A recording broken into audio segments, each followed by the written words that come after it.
Before I became a consultant, I was still trying to find myself. I was, a single mom with 2 children at that time. And their father had walked out the door and had said that he wanted to be married to somebody who was way more successful than I was. But, I just was barely getting by. It was a very difficult time. I can remember looking out in my front yard, and if the meter guy was he crossing to check the meter, or was he crossing my front yard to turn the electricity off? And even I can remember taking, collecting our pop bottles and going in and, getting a nickel back. But every nickel, every penny, everything counted at that time. It took everything that I had to get through those times. I believed that I could get through anything. Do you believe that you were put on this earth to do this? Absolutely. I really, yes, because of all the fight. And I'm grateful, when people thought negative thoughts about what I did and who I was, I am so grateful that I broke through those barriers and that there is this acceptance now. And I'm seeing it more and more so. And this is why I believe that the women who are out there selling this product have to continue to fight the fight. Because if not, when it comes to women's health, sexual health, it's going to be placed on the back burner. So bringing this to the forefront and demanding that we know our bodies better and that we can make decisions in our bedroom about what happens, that we have every right to do that, because not every single person could do what we do. It takes a very special person. It takes a person who has to break through barriers and has to stand up to naysayers. And they have to feel that in their heart that they were here, they were meant to do what they're doing. I know my consultants every single day face naysayers. And I love naysayers now. In the beginning, I think I just turned a deaf ear. I didn't listen to them. I had the battle with my own mother, who felt like, don't tell anybody you do this. Breaking barriers like that, for me, each and every day, and even in this city still, it gives me pride. Founder of Pure Romance, Patty Brisbane. Patty Brisbane. Patty Brisbane. Patty Brisbane. Patty Brisbane. Dear Patty, how are you? There were people who tried very hard and very diligently every single day to put me out of business. Would it be to you and yours? Salutations to all. You can call me Cuddy or a mystery extravagant, cause I'm getting my money when my doors are swinging. It's like a bird on wheels. You can come to Ohio and you can see how it feels. You can come to Ohio and you can see how it feels. So many women have been told early on, good girls don't do this. This isn't about a good girl. This just has nothing to do with that. This has to do with our bodies and ourselves and being able to effectively communicate with our significant other. The reason that we are so successful at what we do is because we're educators first. You've got to constantly educate yourself, and you've got to constantly have that backbone to know that you're doing the right thing, that you're supporting women, that you believe that women should have these choices. No, you'll never find hot shit like mine, cause I provide that new, yeah. That new, I do, that new.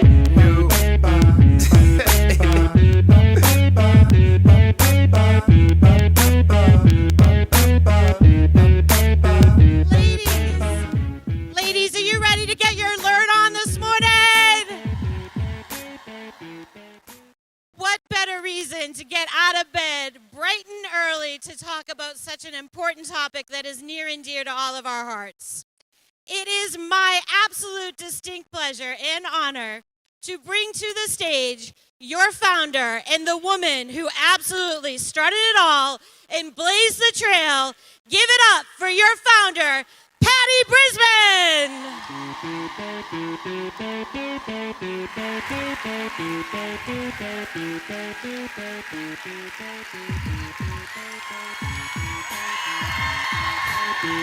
Good morning! Good morning, ladies. Thank you. What a way to start the morning. Look at all these beautiful faces. Oh my God.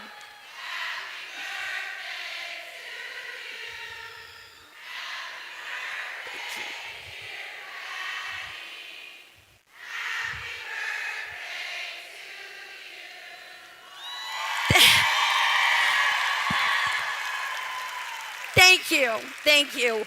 And you know what? I couldn't think of a better way to spend my birthday than with all of you and the wonderful doctors that I'm getting ready to bring on stage. But before we do that, did everybody have an amazing night last night? Were you so surprised with Chingy showing up? Just a little something for you girls. So you're right, it is my birthday, and I couldn't think of a better way to spend it than talking about something that I'm so passionate about, and that is sexual health. So I'm so proud of this. I'm so proud that we're able to bring our sexual health panelists up here, our unbelievable therapists and physicians. And so I would love to welcome them to the stage right now. So give them a big round. Give them a pure romance round.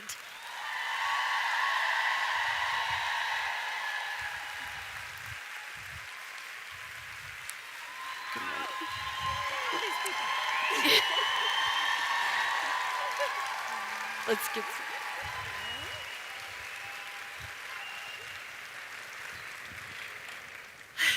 So, as you know, I could not have the Sexual Health Matters series without these wonderful physicians that help me every single day. And every one of these physicians and therapists sit on our board at the Patty Brisbane Foundation. So I'm grateful and thankful, and I feel so blessed to be in your presence. So thank you so much. So let's get this started. So the first person that I'd like to introduce you to today is Dr. Janelle Evans. She's a urogynecologist with Kettering Health Network. So, Dr. Evans, could you tell us exactly what a urogynecologist is? Yeah. So the formal definition of urogynecologist is a big mouthful. It's female pelvic medicine and reconstructive surgery, which is basically just a big fancy word for I deal with everything from pelvic floor disorders, prolapse, incontinence, and everything in between. Thank you. Dr. Sarah Bartlett is a gynecologist with Dr. Somi Javid and Associates, whose practice focuses on sexual health. Dr. Bartlett, how does this make you different from a typical OB/GYN? So I am a gynecologist. I do all of the traditional gynecologic stuff. The difference is, once my patients become pregnant, I send them to an obstetrician for the actual pregnancy care and delivery, and then they come back to me afterwards. What that allows is we have a little bit different focus within our practice. We can spend more time at each office visit. We can keep the office smaller and keep it contained in a way that it feels very intimate. I tell people we have 6 chairs in the waiting room, and that is by design. I don't ever want 20 angry people waiting on me. And that environment lends itself to intimate, complex things like sexual health. So it has slowly become more of a focus because it's something we aggressively talk about and want to fix. Dr. Kathleen Novicki is a pioneer in pelvic floor physical therapy in the greater Cincinnati area and practice at the Center for Pelvic Floor and Core Rehabilitation at the Oxford Physical Therapy. A lot of women, and I have to say this, and doctors, are not sure what a pelvic floor therapist is. Could you explain to our amazing consultants out here exactly what you do? Yes, I'm very excited to be here. I've been doing this 30 years, but every day a woman comes to me and said they've never heard of pelvic floor physical therapy. So I'm hoping that today, as I explain some of the things that we do, it's specific through the lifespan, that it'll allay some of your anxiety as well as your client's anxiety so that people can get the help they need. We're not very different than traditional physical therapy, where you might go to improve how your knee or your shoulder functions after injury. But obviously we are dealing with the pelvic floor. So you're not going to be coming to me sitting in a large gym next to somebody with an ankle injury telling me about your bladder and bowel function. You'll be seen in a private room, and we definitely take your modesty and privacy in concern. Thank you. Emma Schmidt is a certified sex therapist with Emma Schmidt and Associates, Sex and Relationship Therapy, the only sex therapy group practice in Cincinnati. This is another profession that is really misunderstood. Could you tell everybody exactly what a sex therapist is and does? Yeah. So I don't have sex with you, and I don't want you to have sex. That was back in the Masters and Johnson and Alfred Kinsey time. What I do is I do talk therapy. So I sit with a couple, I sit with an individual with relationships, and I guide you through any type of sexual struggle you're going through, whether that's infertility, sexual pain, wanting to work on spicing up your relationship, erectile dysfunction. If you're struggling with a sexual concern, I am there to help guide you to where you're wanting to go through a talk therapy type of modality. And then I provide you with exercises to go home and utilize. Sometimes that is through going to a pelvic floor therapist or seeing a sex medicine doctor or urogynecologist, coming back, us doing and processing the more emotional relationship part as well. Thank you. Okay, we're going to start off this morning with reproductive age. And we're going to be talking about sexual health of women who are childbearing age. Dr. Bartlett, a lot of our consultants have clients that speak about the aftermath of pregnancy and childbirth. What are some of the sexual health challenges that these patients face? It's kind of a big topic because there's different issues while pregnant as well as while undergoing infertility treatments, immediately postpartum, and then also while breastfeeding you continue to have challenges. Some of these challenges are hormonal across that spectrum. Some of them are physical. So we talk about things like changes in libido, which the other girls can talk about a little bit more, and how to keep that alive despite these hormone changes. The physical aspect is a really big one, and a lot of people like to focus on the immediate postpartum. And I want to begin by saying that a lot of women have normal deliveries, and after a short period of recovery, their bodies bounce back pretty okay. They return to normal sexual function. That is appropriate and common. That's not always the case, and it sort of depends upon whether they have a C-section or if they have a traumatic vaginal birth, so something that required a lot of stitches, maybe forceps. Even those patients oftentimes return to normal. It just might require time and maybe pelvic floor physical therapy, maybe some other physical therapy type techniques. Specifically, we get a lot of questions about incontinence and prolapse, and oftentimes those are issues that maybe don't happen in young women until they've had a baby, and suddenly it may be pronounced postpartum, and a lot of times that is limited to that immediate postpartum time because there's people who are experts at that and can really help address it. But I try to remind people that the hormone changes, the physical changes, many of them, if not most of them, are temporary. You just need to talk to your doctor about which treatments can help expedite the healing. Amazing. Dr. Novicki, as a pelvic floor physical therapist, are there specific tools that you can use to address the pelvic floor defects and pain post-childbirth for these patients? And are there products that our consultants can recommend? Absolutely.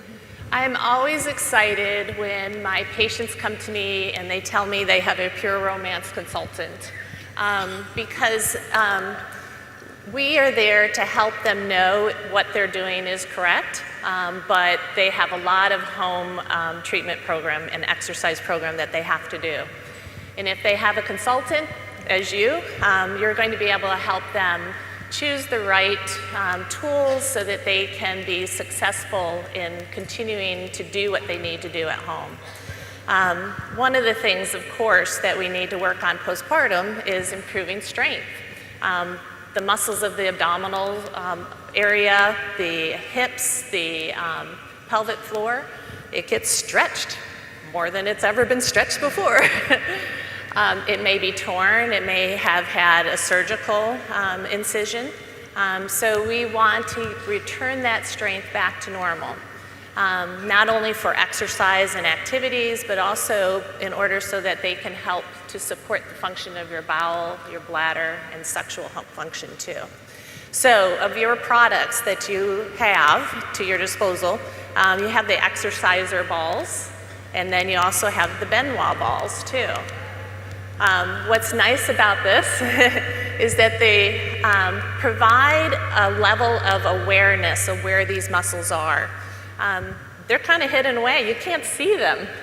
But if you place this in the vagina, it allows that muscle to know, am I using the right muscle or not? The other thing is that they're progressively weighted.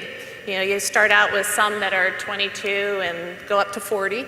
And that's the concept of strengthening. You go from, if you wanted to strengthen your biceps, you'd go from 1 pound to 5 pounds. Well, you kind of are doing that too with the balls. Another thing that we do with women postpartum might be in dealing with the scar. If there's an episiotomy scar, or if there's post-tearing or a C-section scar, we want that scar to be flexible and elastic. So the things that work out really well for that, which we recommend, is the fractionated coconut oil and the Euphoria shea butter. That will help them to do some of the myofascial release techniques that we will show them to loosen up that scar, and it makes it pliable and no longer causes pain. You might have spasm around that scar. That's natural. Anytime that there's trauma, the body naturally goes into spasm to protect the area. And you can use the vibrators, and it can be either the penile vibrators or the clitoral vibrators. And you can see that if you just place that around the scar initially on a very gentle vibration, it provides a bit of myofascial release at home that they can do to help progress them along. And then eventually, as they feel comfortable, and we'll talk about this more later, they can use the dilator sets, but I'll talk about that later. Thank you. Emma, childbirth is a huge change for women, physically and emotionally. Many women, they silently struggle with this transition. What do you tell your patients? Yeah, so first off, after childbirth, you were never meant to do this alone. And I think a lot of women think and feel like to be superhuman, to be what American society say we should do this on our own. And Emily Nagoski just came out with this new book called Burnout, and she has defined this term called the human giver syndrome. And what she says is when we as women are, as babies, we're born into a society here in America that says unless we're giving our all, we're failing. Unless we're giving everything of ourselves to everybody else, then we're failing. And to ask for anything for ourselves means that we're selfish and that we're asking for too much. And so what we find is then we give birth and we think, oh, I should still go into that place. I should still be in that space of, I need to give my all to my baby, to my family, around the house, to my partner, to my work, and we're completely drained. We're completely burnt out, right? And so what you need to know is that it's important to ask for help. It's important to ask your partner, hey, while I'm nursing, can you get me a pillow so that my arm isn't so much in pain? Or hey, can you ask our community to bring over some food? Or if someone's asking, hey, can I just come and pick up? Whatever is helpful, be able to say yes. Surrender to that, ask for help, allow your community to be there for you, because you were never meant to do this alone, right? There's one part of our brain called the amygdala. And what happens when we're pregnant is that little part of our brain starts to open up.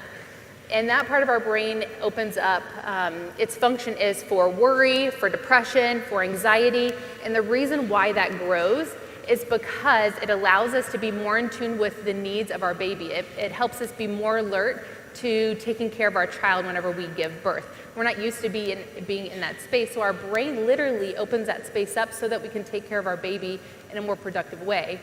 But what happens is then we're more prone to postpartum depression and postpartum anxiety, and we don't know why we're experiencing that. And it's because that amygdala has opened up a little bit more so that we're able to care for our child. So when you're experiencing postpartum anxiety, postpartum depression, being able to talk to your partner, being able to reach out for help, for community to talk about these things, remember knowing that you were never meant to do this alone. How can I reach out knowing that other people are experiencing this too, and that it's actually my brain opening up to be able to take care of my child? The other piece, like physically, that we see is say you're nursing.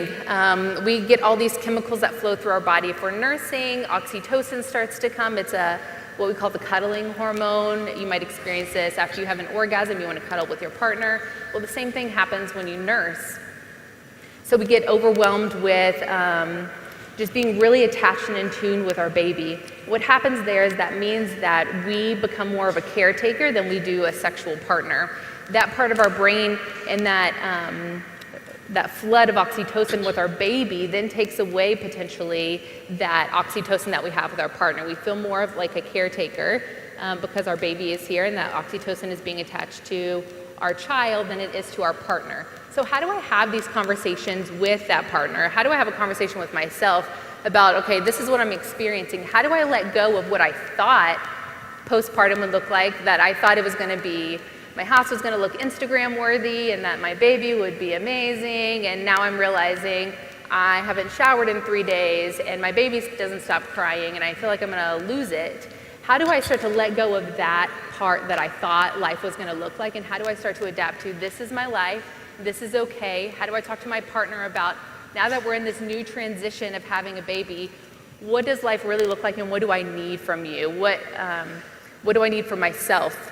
Physically, there might be pain that's happening. You might experience body image difficulties. You thought your body would look one way, it looks like something else. Our breasts were growing and now they're sagging all of a sudden. What's happening there with childbirth, after childbirth?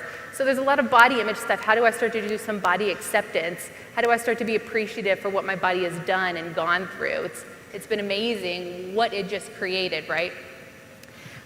Getting back into sex, though, getting back into intimacy can be really challenging. I remember after my first child, thought of having sex, literally, I would gag in the shower thinking about it. I would become so nauseated, and it's because of all the pain that I was experiencing. I'm like, if someone touches me down there, like I could lose it. I could like really lose it. And so then I had to start grounding myself and realize, you know what, I need to be in control of that. I need to be the one who touches myself first, who starts to explore that, to start to self-stimulate and see what feels good and what doesn't, and then invite my partner into that experience. So just because 6 weeks might be that space where they say, okay, you're clear, it doesn't mean that you emotionally or you and your body feels that way. So being able to check in with yourself, being able to check in with your partner, maybe you're ready to go prior to that 6 weeks, whatever that looks like, know that you as an individual are experiencing something that's unique to yourself. That is going to be different than what your partner wants, is going to be different than what society is saying that you should do. Be in check with that and ask for help, because that's a key piece to all of this, that you were never meant to do this alone. Thank you. Okay, so after reproductive age is our next subject, and it's really important for our consultants to be aware that menopause, it can happen naturally, or because of cancer treatment, which we will discuss in a bit, or even because of surgery. So, Dr. Evans, All of us are familiar with the typical symptoms of hot flashes and night sweats during menopause. And yet so many women grapple with what is normal during menopause because they are experiencing symptoms that aren't widely discussed. Shameful. What are some of the other symptoms of menopause? And is there such a thing as normal during menopause? Yeah, thank you. So menopause is one of my favorite topics because pretty much 70% of my patients are in the process or have already gone through menopause. There is no particular normal of menopause per se, but there is a process to it. And there are things that are definitely abnormal. So if you think about it, it's similar to your crazy life change during puberty, but the opposite direction. So what happens in our bodies is that the ovaries start to have a decrease in reserves. Now this is natural menopause, not surgical menopause. So your ovaries start to have a decrease in reserves, and that basically just means that they're not functioning as well. Because of that, then your brain decides to overcompensate and makes different hormones that cause huge fluctuations in your day-to-day hormones, which leads to things like night sweats, hot flashes, changes in mood, all of that sort of thing. So when you think about menopause, you have to think about the emotional toll and then also the physical toll. So from an emotional standpoint, these changes can cause you to, just totally love everybody 1 second and then, try to rip somebody's head off like 2 seconds later. And that's very normal and it happens a lot. And I think that, and I'm sure Emma will cover this, it's very important that everybody else around you also is aware that this is just kind of part of the process. Also, depression, very, very common, complaints are somewhere between 25 to 50% of onset of depression during and after menopause. From a physical toll, you have things that happen to the whole body, but then you also have things that happen to the pelvic floor, the vagina, and the ovaries. So from the whole body standpoint, you have the hot flashes, okay? So crazy hormones going up and down, so all of a sudden you just want to take all your clothes off and like run into a dressing room, right? Then you also have the night sweats. And that generally, it's almost everybody will have a hot flash or night sweats at some point, but it generally lasts less than 5 years, so there usually is an endpoint in sight, but there is an unfortunate 6% of people where it will be lifetime, you're just gonna have hot flashes. And I'm sorry if anybody's out there that's one of those. But the night sweats are also very similar. You don't have night sweats throughout your entire life most of the time. The pelvic floor issues can be a little bit more complex, and that's something that I deal with on a daily basis. So after you lose your estrogen, you have a lot of different changes that happen to the physiology of the pelvic floor and the vagina. One of the things that happens is that the vagina has a ton of estrogen receptors in it, and it loves estrogen. The vagina wants estrogen to be there all the time, and honestly, so does the bladder. So as that goes away, we see an increase in things like overactive bladder, where you have to run to the bathroom every 10 minutes. You don't feel like you're emptying your bladder. Sometimes you don't make it there in time. And then also prolapse. So those babies that you had that were so awesome and wonderful, and we got all that oxytocin, well, you might still have the oxytocin, but your uterus is now dropping down, okay? Or your bladder's coming down, or because of that episiotomy, now you have a bulge in your rectum. So we deal with a lot of that sort of thing. When the estrogen goes away as well, the tissue inside the vagina changes significantly. So it goes from this nice thick tissue with like great blood supply, lots of folds the way a vagina is supposed to have, stretchy, to basically looking like scar tissue under a microscope. Okay, and that's where everybody on this panel comes into play, because that can cause pain with intercourse, it can cause a lot of dryness, and then it can also cause emotional distress, because you want to have sex with your partner, and now you're just afraid that it's going to hurt so bad that you're trying to actively avoid it. So all of those things are within the normal realm, but there is no you're 50, you're going to go through it right now. Some people go through it when they're 40. Some people have a hysterectomy with their ovaries out at 35, and then it's instant. So there's no particular normal of when it's supposed to happen and in which order those symptoms might happen. But the good news is that everybody on this panel deals with parts of those changes that are uncomfortable and annoying, And so it's a multimodal type of way to treat things. Aren't you guys glad you're here? I told you they're amazing. Dr. Novicki, as a pelvic floor therapist, I'm sure you see many women in your practice struggling with some of these symptoms. What symptoms can pelvic floor therapists address? Well, obviously the physical therapist is going to deal with the physical aspects of menopause. As Janelle said, or Dr. Evans said, the dryness is a major issue, which can cause discomfort during intercourse. Some of the products that you have to suggest to your clients are the lubricants, the Just Like Me, the Euphoria, that are water-based lubricants that are pH balanced. Suggesting that to decrease the friction that might occur during intercourse can reduce the discomfort and the muscle spasms. Obviously, many of these products are interchangeable throughout the lifespan. If weakness is an issue, you have your Benoit balls and your exerciser balls. And that's really important during menopause. With that loss of elasticity, what kind of holds your organs up against gravity are ligaments that are on the inside, and then you have your pelvic floor muscle underneath. So if this is your bladder and these are your ligaments, if your muscles are weak, good old gravity wants to sag them.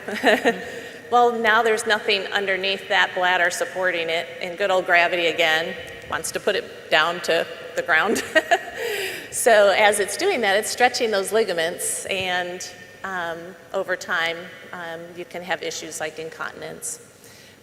So if we can help those ligaments out and develop that support in the pelvic floor, we can help those bladder and bowel and sexual function occur more normally. So again, using the exercise tools. Another thing, we have found that orgasm is very beneficial in terms of improving circulation, improving lubrication, improving pelvic floor muscle tone. But if the vagina is dry and you're having issues with that, it may be too uncomfortable to have vaginal orgasm. You can recommend to your clients that a clitoral orgasm might be more comfortable. By using the clitoral orgasm tools that you have, the stimulators, they can actually allow themselves to experience an orgasm and all the health benefits of an orgasm without the discomfort of having a vaginal penetration. One other thing, we realize that the pelvic floor doesn't work alone. It's connected directly to actually hip muscles.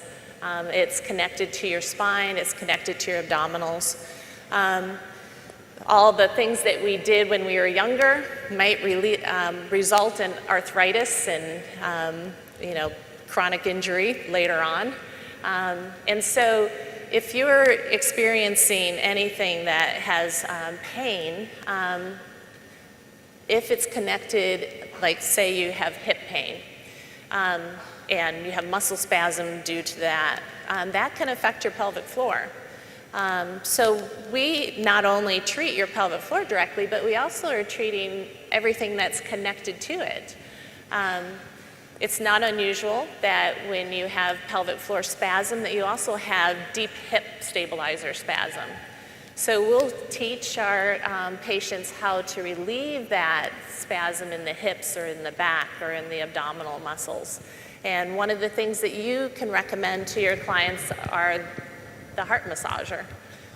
It's a little bit too warm to really feel good down there, but it's great, especially in the hips and in the back, that allows them to get a little TLC at home, as well as improve their health too. Thank you. Emma, Can you help us understand how sex therapists can help with the unique challenges that menopause presents for couples? We're also really focused on women's sexual health in our conversation this morning, but I have to tell you, a lot of our consultants are asked how men's sexual health, how it challenges them. Can you tell us a little bit about both? Yeah, so typically when I see a couple in my office who are going through menopause or who are perimenopausal, they're starting to experience some of the symptoms. We'll hear about headaches, low libido, being up all night, not being able to sleep, being agitated or irritable. And so they're coming in and they're saying, things are on a downhill spiral, what do we do, right? And my favorite thing is that now we're gonna start to get into the nitty-gritty pieces of your relationship, which I really enjoy. So with the low libido piece, there are sex hormones, right, that start to decrease your libido.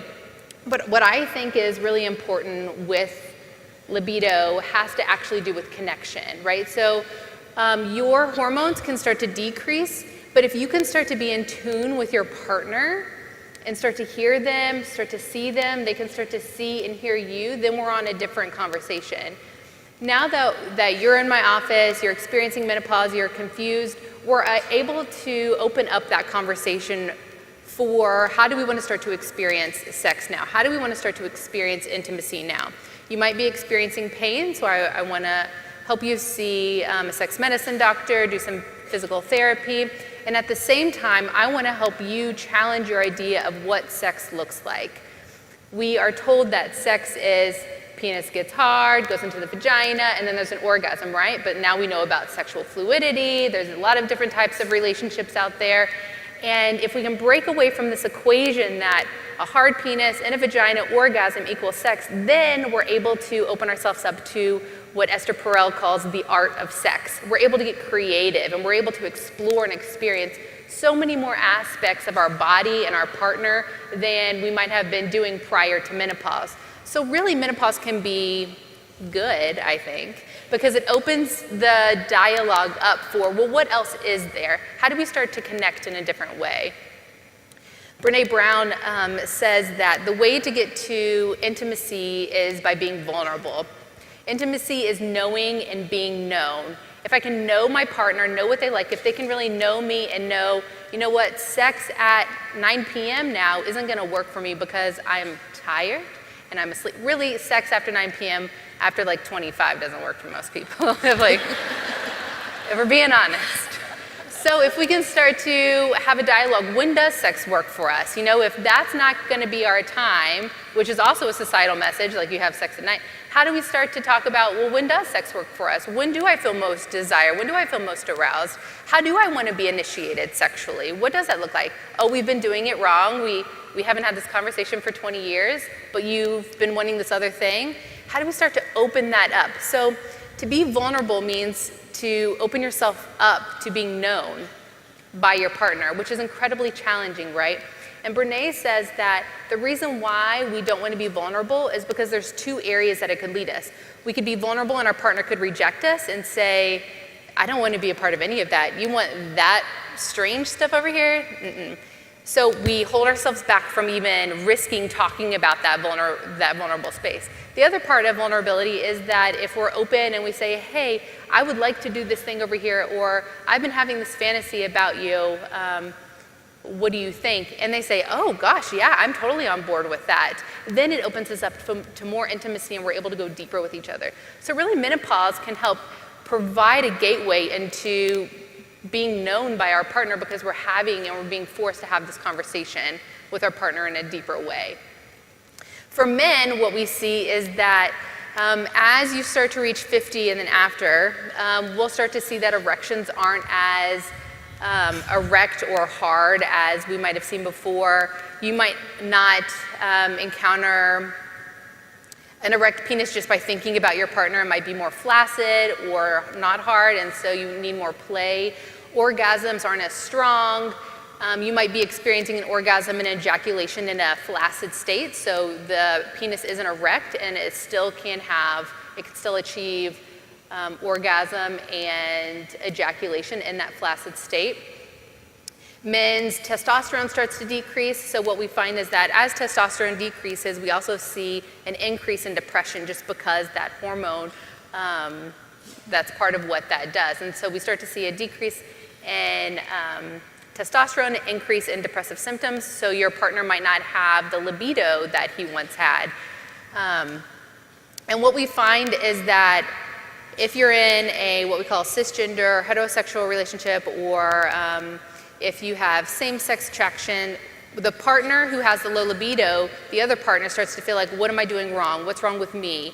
Are they cheating? Are they having an affair? Are they going outside of the relationship if like that's a concern of yours? But really it can be about the hormones. It can be nothing about you. It could really be about more of the hormonal piece that's happening. So just like with women, men also experience societal pressure of, if I don't have that erect penis, if I'm not able to last a certain amount of time, then I'm failing. I'm not able to have that sexual satisfying relationship, and so my anxiety increases. If I go in and I'm not able to achieve that thing that I'm supposed to be doing, my manly duty, then who am I in the world? And it can really affect one's identity.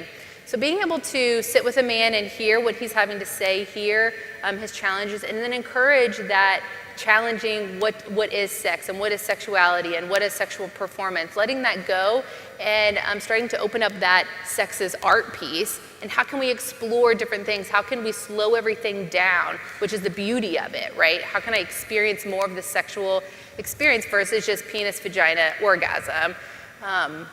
Same with men, like as with women, how do we slow everything down and start to explore more and get rid of this idea of the equational sex piece? Dr. Bartlett, what is GSM and how can hormones and lasers help? Okay, GSM is a fancy word. A few years back, they decided to come up with, the experts, a term that includes all of the vulvovaginal changes that occur with menopause. So it's genitourinary syndrome of menopause. So vulva, vagina, bladder, that whole neighborhood and all of the stuff that happens. Dr. Evans had sort of suggested that as the estrogen goes down, as you get further into menopause, the hormone changes then affect anatomic changes. So dryness, pain with sex, a lack of elasticity, things feel tight, there's a tearing, a burning sensation, more prolapse, more urinary tract infections, all of that. And most women experience it to some degree the further they get into menopause. It is extremely common. So first thing is identifying it. All the time I see women in for their regular exam, and I sort of have to ask these questions because a lot of times women aren't bringing it up until I ask. And then when I ask, sometimes it's met with tears. I haven't had sex in 5 years. Well, why not? Because it hurts, and now he thinks I don't want him, and it snowballs, and it becomes a huge problem, which is why we all work together, because it's not just one small issue, it's complex. So these hormone changes then cause anatomic changes, but we can absolutely correct them. We can certainly stop the progression and oftentimes reverse them if addressed properly. So for some women choose to take full body hormone therapy. So that's estrogen pills, patches, creams, whatever. And that's to address a number of different estrogen needs. And to some degree, that addresses the vaginal needs. Most women, even if they don't want or need full body estrogen, most of those women can still have and still benefit from vaginal estrogen. So we are huge advocates of the different preparations of vaginal estrogen. It is very safe, it is very effective, and there's a lot of different kinds that we can customize for your needs. What becomes interesting is you got to kind of back it off, because most women would prefer to try the simplest thing first and then do kind of a stepwise approach. So we tell women lubricants. Almost everybody needs to use a good lubricant, preferably one of these. There's all different kinds out there. Some are better than others. Some actually cause more harm than good. So in my office, we give out samples of these. We also give out a handout that explains why some are better at different phases of life and why some are better or worse, depending upon what's going on with you anatomically. Even in young women, though, sometimes the lubricant just is not enough. A moisturizer is something that you use for everyday use, just generally feeling discomfort. You're sitting around in your yoga pants and things don't feel quite right. That's a very common scenario, and so we use lubricants, we use moisturizers. And then when those fail, which oftentimes they're just not sufficient, that's when we add in a form of vaginal estrogen. And as I suggested, there's a lot of different forms. It's just, you have to have a conversation with your doctor about what's out there. And we're actually at an interesting time right now where finally women's health care is getting attention and women's sexual health care is getting attention. So there are new products, and some of them are affordable, and insurance is covering them, and recognizing that this is a real problem that is a medical problem. So I would underscore, talk to your doctor, and talk to your doctor about more than just one solution. We take it a step further then. There's this vaginal laser that people are starting to talk a lot about. We talk a great deal about it in our practices. The vaginal laser, I say that in the sense that it is a technological advance. It is the same type of lasers that women have used for a long time for their skin to sort of renew their face, increase their collagen, increase the vascularity. So women have used it for aesthetic purposes for a while. Now we're starting to use it for medical purposes in a very different part of the body. So there's a few different kinds of lasers that are commercially available. So some of your doctors may have them, some may not, but they're pretty common. So most busy cities have a laser somewhere. It's just a different kind. So we both do laser therapy. We have two competitor brands, but the end result is the same. So oftentimes we use it. Some of it is on label, some of it is off. It has been cleared by the FDA, so we know they're safe. There just isn't tremendous long-term data to say what it's really capable of doing.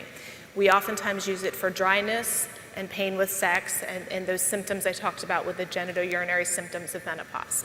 Now, there's some additional studies. In my office, we just completed a study where we looked at lichen sclerosis, a very, very common dermatologic condition. It happens on the vulva, and it is severe and significant and really affects sexual function.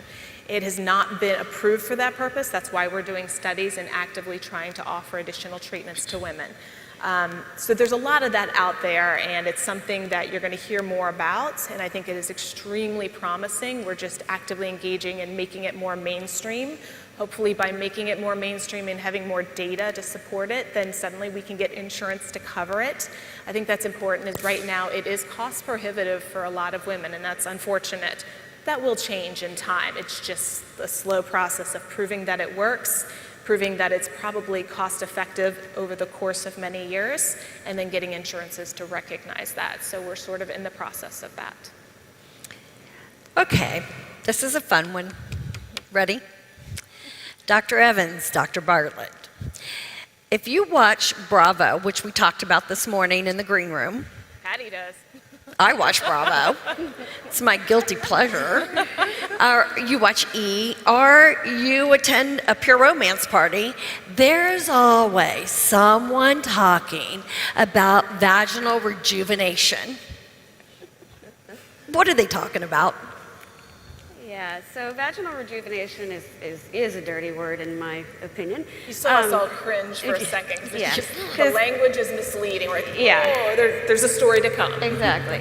So back in the day, a couple of decades ago, there were a couple of urogynecologists that came up with the term vaginal rejuvenation. Their brand of this was convincing doctors to come into their little ORs and offices and learn this method where you reshape the vulva for an aesthetic purpose, okay? It has no medical purpose whatsoever, because they said that, the vagina is supposed to look a certain way, right? Like your labia are supposed to be exactly perfect and symmetrical and all of this stuff, which is ridiculous. But that was what vaginal rejuvenation was about 20 years ago, up until the lasers came around. And what happened with that, and it's completely the laser company's fault, they basically started billing themselves as vaginal rejuvenation. And that's a big problem, because all of our societies, so the American Urogynecologic Society, College of Obstetrics and Gynecology, everybody pretty much says this is not a recommended thing to do. You should not, for no reason, have your vagina altered because you don't think it looks good enough. And if you want to look up, and I always tell everybody, I was going to bring my coffee mug with this on it today, but if you want to look up the vast variety of what the vulva and the labia are supposed to look like, you go to wallofvaginas.com.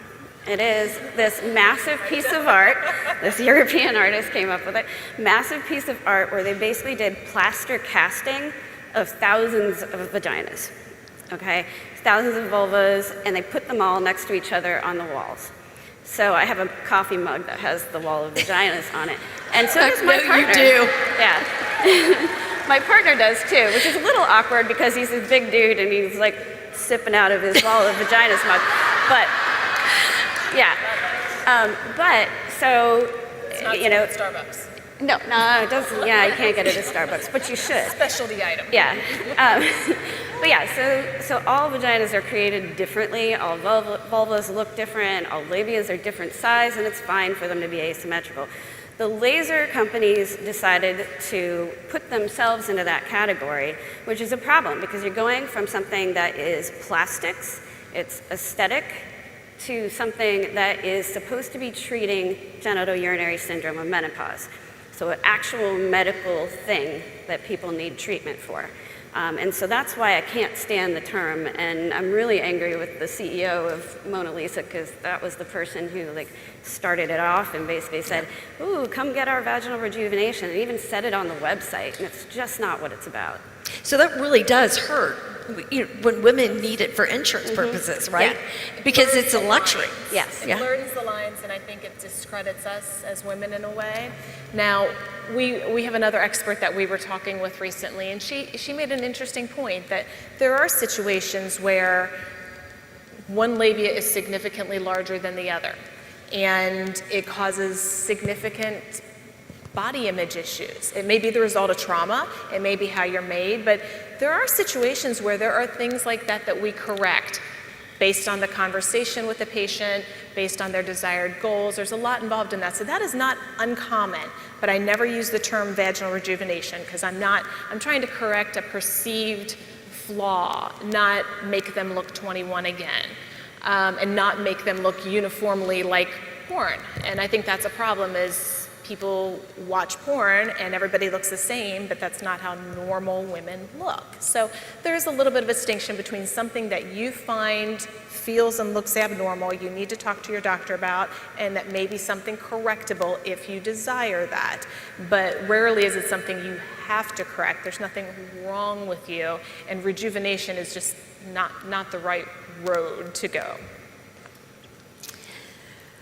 Love it. Dr. Evans, many of our consultants work with cancer survivors, and it's more than likely that we have cancer survivors in this room today.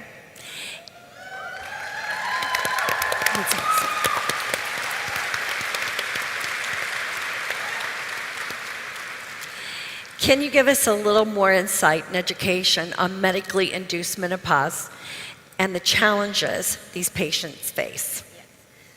So cancer is life-changing in so many ways.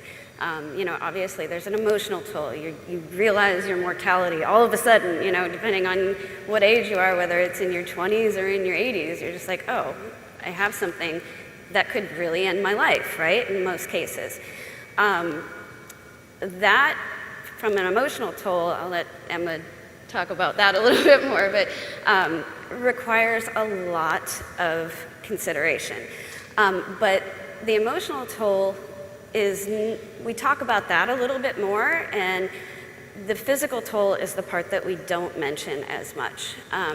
So there is both medically induced and surgically induced menopause. And I'm going to start with surgically because I think that every gynecologist and urogynecologist office, anybody who's taking out a uterus and ovaries, they need to have somebody available that's similar to Emma or any sort of a psychology-based person to discuss all the things that are going to happen afterwards. When you have your ovaries taken out, it's instant. It is instant menopause. Maybe you'll feel good for 24 hours, but then all of a sudden, all of those changes that are supposed to happen over a course of 10 years, they happen all at once. Then you're also dealing with issues with chemotherapy sometimes radiation. So that's a huge problem. And I think there's far too many people, and I think it's starting to change now, but there are far too many physicians back in the day that did not mention that at all to you when they said, hey, you're 50, you know what, you're gonna go through menopause anyway, so why don't we just take your ovaries out now, right? We'll prevent something. You know, or you have ovarian cancer, you have to get them taken out, right? But nobody discusses the emotional and the physical toll that it's going to have afterwards. All of that genital urinary syndrome of menopause, that's almost instant. You know, some people will notice it over a period of 10 years. You just had your ovaries out, it's gonna happen in 6 months to a year, you know? And so you went from having, you know, great sex and, you know, good lubrication to having a lot of pain and being afraid of having intercourse. The medically induced part of things is also very important. Some chemotherapies can cause early onset menopause, and so that's really important for people to know that if you're gonna go through chemotherapy, you probably should also talk to somebody about, hey, what are my options for the menopausal symptoms because of my particular type of cancer? After breast cancer specifically, it is recommended for a lot of people to take medication for anywhere from 5 to 10 years and sometimes even life that decrease whatever estrogen reserve you have left. And that's because there are a lot of estrogen receptor positive breast cancers out there. Now, when you take that, you know, you get, it's kind of like, you know, having your ovaries taken out. You know, I mean, it's very, very similar process where all of a sudden you're going to have the hot flashes, you're going to have the night sweats, you're going to have, you know, genital urinary syndrome of menopause and, you know, thinning of the vaginal lining and all of this sort of stuff. And people don't talk about that very much either. You know, but like Dr. Bartlett was saying, there actually are quite a few different therapies that we can do for all of this. You know, some things are fine if you've just had chemo or just had your ovaries out. Some things are not indicated if you've had radiation. So for example, the lasers currently are not approved for people who have had pelvic radiation. So if you had cervical cancer and you had to have radiation, if you had fairly progressive endometrial cancer and you had to have radiation, you can't use the laser for that. But there are different things such as lubricants, hormones, all of that that we can use to help. Dr. Nowicki, can you talk us through your work with cancer patients and some of our products that might help improve symptoms? Yes. So in breast cancer, radiation surgery may leave you with head and neck issues, shoulder issues. You might not be able to move it as freely. You may have lost some strength. So obviously physical therapy can help restore that back to normal. If you have lymphedema after treatment, there's certified lymphedema physical therapists that can help you to reduce that lymphedema, teach you the proper way to do things that will not exacerbate it. In gynecological cancers, where there might be radiation to the pelvis, oftentimes that leaves that vaginal and the bladder and the bowel as well fragile, possibly stiff, and with muscle spasm and pain. So a pelvic floor physical therapist can help you restore that to be more normally functioning. Some of the things we have already talked about with the myofascial release techniques, we would utilize for that as well. One of the things that we utilize absolutely with this problem is the dilator set. The dilator set is a wonderful tool, and there's many different dilators out there, and as we talked about before, The nice thing about this is that it is graduated. So, you know, you can start out with something much more tolerated and just gradually move up and be able to tolerate vaginal penetration. We utilize these dilators, we just don't send you home and tell you to just insert it. There's very specific techniques that we can show the woman how to improve the elasticity and reduce the muscle spasm utilizing these tools. Other dilators out there oftentimes are very hard and very scary. They're cold when you go to use them. They're not very comfortable, whereas these with they're silicone, so they have some give to them. Women like them because they stay warm, you know, they don't get cold. They also hold on to that lubricant a little better than the hard ones that you might get just, you know, on Amazon.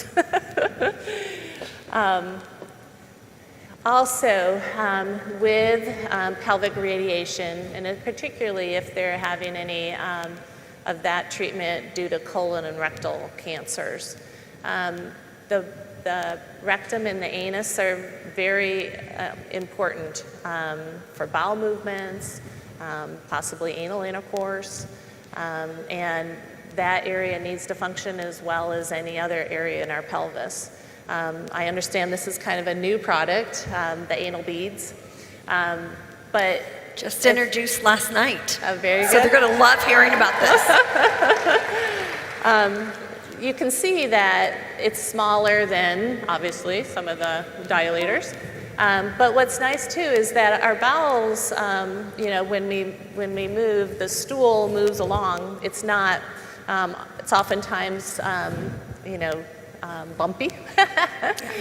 So by utilizing something like this, that they can kind of simulate some of that natural in and out motion of the bowel, which is important for, you know, normal functioning. The vibration part of it, again, can be used to desensitize, improve circulation, improve the myofascial qualities of the anus. I do want to encourage you to not be intimidated to seek out talking to any pelvic floor therapists that are in your area. You know your products. You know when there's new things that come out, and we're always looking for things to help our patients do what we need them to do at home. You know, we can't see them 3 times a week. They've got to do this at home. So don't be intimidated. Let them know that you're out there and what products that you have. You know, we can take a look at it and know what we need to have happen, and you can help us know what we need to do to help our patients keep getting better. If they don't know of anybody, I'm assuming you could help them geographically find somebody too, right? Absolutely. I imagine some of you don't know where to start with that, but she could probably help you with that. Absolutely, yes. I wanted to mention. Therapy is good for men too. Yes. Yeah. Yes. Will you show me the yellow? Will you hold that up? I had a patient just last week, and it just broke my heart. She has a lot of perianal involvement from the lack of estrogen and some skin disorder, and she's seen some different kinds of providers, and the advice she got repeatedly was to use a Sharpie with a glove. We have better options, and people deserve better, so it's good for you guys. You need to be informed that there are better options and informed that there are providers willing to think outside the box and really try to help these patients. So I think it's a critical thing for you all. You're in an interesting place as friends and as consultants and advisors to be able to direct patients to when you can help them and when they need something more, and who can be compassionate and open-minded to give them something more. And I also will say that I recommend this dilator set specifically to a lot of my post-op patients. I do a lot of joint cases with the oncologists at my hospital, and I almost always just hand them the card and say, hey, this is what you're gonna need to get afterwards. Wait 6 weeks because you gotta heal and there's stitches and all of that. But, you know, this is what you're gonna need afterwards because things are gonna change and you're gonna need to do a little bit of dilation. Then I send them to physical therapy as well, so. I'm so glad years ago that we developed those dilators. It just warms my heart.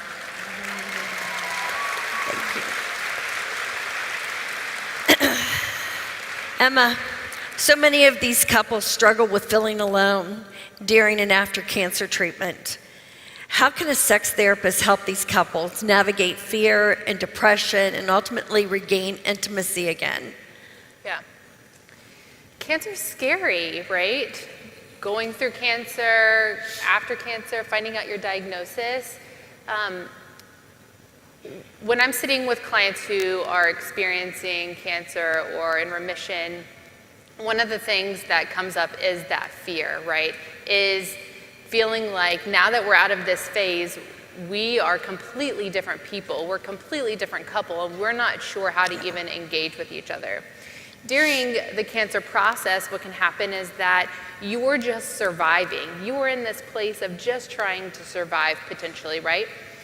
Your partner might feel like, I don't want to do anything that's going to hurt them. I don't want to do anything that's going to disrupt them. I just want to keep the peace for them. And so there starts to become this new dynamic that happens where it just, the overarching piece becomes cancer. Your identity starts to feel like I am cancer, right? Your partner starts to feel like our relationship is cancer. And we lose the relationship piece of that. We lose the intimacy in that. Rightfully so when you're really sick too. So in that process, how do we still prioritize each other? Not having sex has never killed anyone. No one's ever died from not having sex, right? But intimacy is vitally important for the foundation of a relationship.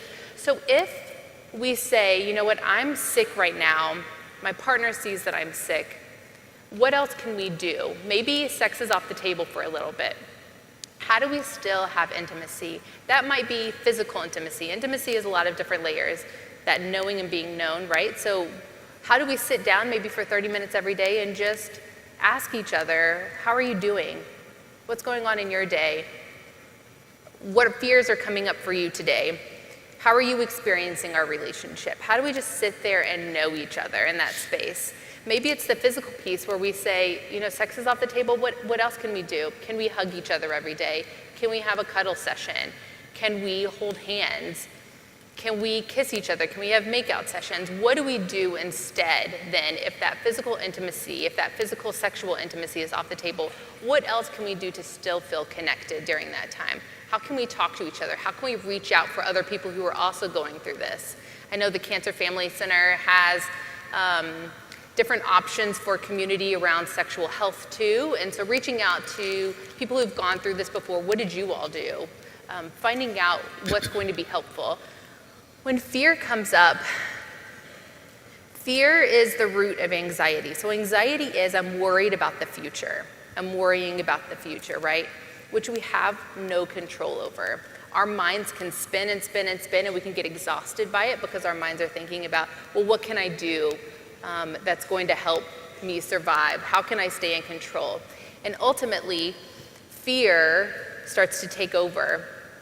But if I can surrender myself and say, there's literally nothing I can do about this except for, you know, going to the appointments and just being, how can I then surrender myself and say, ask fear questions? Why do I fear? What's coming up around fear? What's coming up around depression? What's coming up around anxiety? If I can almost see it as a human and just ask it questions, be present with it, and then allow myself to be in the moment of what is going on right now.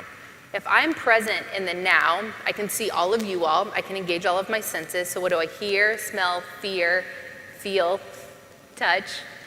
So right now I can feel the table, I can feel that it's got some grooves in it. I can smell the air, doesn't really smell like anything. I can see you all, I can hear myself over the microphone, I'm present right now, I'm not in my mind. So if I can allow myself to be present in the moment and engage with what's in my environment, I can start to surrender to some of that fear and just know that the only thing I can do is be here now. That's all I have is right here now.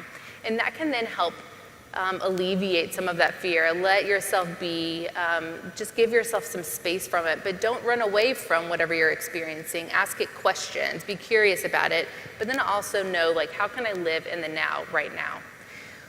With your partner, I think what can be helpful after, when you're in remission, is then identifying, so now what? Where are we at? Things have changed. Where do we go from here? Having those conversations, having those intimate conversations, being really vulnerable. I don't feel comfortable in my body anymore. It feels foreign to me. Engaging in that conversation first is really important, and then doing things like what's called sensate focus. So I'm getting to know my body. How do I explore my body? How do I feel what it feels like now? Do my breasts have sensation anymore? If not, what is that like for me? What is it like to go over the scars? What is it like to experience my vulva again? Is there vaginal dryness? Has there been any kind of surgery that's happened? How do I explore that area and start to lean into acceptance that my body just survived? I just survived this. How do I invite my partner into that to explore that too? So Sensate Focus is an exploration exercise where you lay down for 15 minutes without talking, and your partner just explores you through touch. So it's not a massage, and it's not caressing, it's not petting. You're not a pet, right? You don't want your partner to just, unless that's your thing. So, I don't know, maybe that's your thing. But your partner's exploring you. So if my partner was exploring me, I might say, he might say, wow, you have calluses, you're a badass, you try and do CrossFit every morning. that's my own thing about myself. What does the wedding ring mean to me? What does that symbolize? Like, okay, I didn't know that she had a freckle there, that's interesting. Or, wow, yeah, she doesn't have nipples anymore. What comes up for me around that? Or, you know, what is happening? And as I'm being touched, I start to feel, what does it feel like to be explored? Am I anxious? Am I nervous what he's thinking? Am I out of my body? Am I allowing myself to really feel the sensations, or am I in my head? And as he's exploring, maybe the sensations have changed, right? I don't have any nerve endings in certain areas anymore. What's cool about the body is that we have 3 layers with what are called the erogenous zones. One area is like your nose, where you don't really have much sensation there. Other areas, like erogenous zone 2, would be like your neck, your stomach area, your inner thighs have more nerve endings. And then genital touch, breasts would be typically your 3rd erogenous zone. But if you've lost that 3rd erogenous zone sensation and nerve endings, what's cool is that other parts of your body increase in nerve endings. So we can find that, for instance, there was a client who could stimulate this part of their body because the sensations increased, and they were able to have an orgasm through other areas of their body. So being able to explore, being able to be in tune with what areas actually are more heightened now in sensation, and how do I start to get to know my body in a new way with my partner. Love you guys. You're so amazing. Amazing.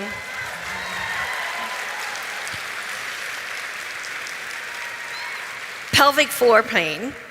I know we've been discussing pain throughout our conversation, but I want to take a moment to just briefly touch on some of the specific kinds of pelvic pain. Dr. Evans, Dr. Bartlett, what are some of the common cause of pelvic pain with clients, and what may they complain about? What medical therapies are useful for pelvic pain? So we both deal with a lot of different causes of pelvic pain. The first Sexual Health Matters talk that we did, I actually brought my prop, which was basically 3 pages front and back of all of the different causes of pelvic pain. So it really is that extensive. What you have to know is that everything down there is in the same neighborhood, okay? So when somebody comes in complaining of a type of pelvic pain, there's a lot of different things that you need to explore and very, very detailed exam that you have to do to figure out what kind of pelvic pain am I dealing with. Now, because I'm a urogynecologist, I'm going to talk a little bit more about the bladder and bowel stuff. So bladder pain. Bladder pain can be there for a lot of different reasons. Bladder pain can be there because you have a stone, right? And that'll pass, unfortunately, really painfully. The bladder pain can be there because of a urinary tract infection, right? But not all bladder pain is a urinary tract infection, and that is one thing that, you go see your primary care doc. And this is not to knock on primary care docs at all, but more often than not, they're seeing 1,000 people a day. You go in, you say, I got bladder pain, and then they give you some antibiotics, so they just assume you have a UTI. Well, that's not necessarily the case, and there are a lot of other things that can cause bladder pain. One of the most common things that I see is IC. So IC is interstitial cystitis. It is a chronic inflammatory disease that is probably autoimmune related. We don't totally know exactly why it happens. The theory behind it is that you had some sort of a traumatic event like a urinary tract infection or instrumentation of the bladder at one point, and it wears off a little hole on the inside of the protective lining of the bladder. So the bladder has a protective lining that keeps you from being in pain every time urine hits it. These people come in and their bladders are very, very small. They have to pee every 15 minutes. They never feel like they empty. As the bladder fills, it's very, very painful. Sometimes people are even so much in pain that they get nauseous when their bladder is filling. And so that's something that I see a lot in the office. Now, the good thing is that if you find the right person, we have this huge bag of tricks that we can try to help deal with some of the chronic pain. And some of it is referred to Kathleen, and some of it to Emma as well, so it's definitely multidisciplinary. But there are tons of medications, there are bladder installations, all sorts of things that we can do for that.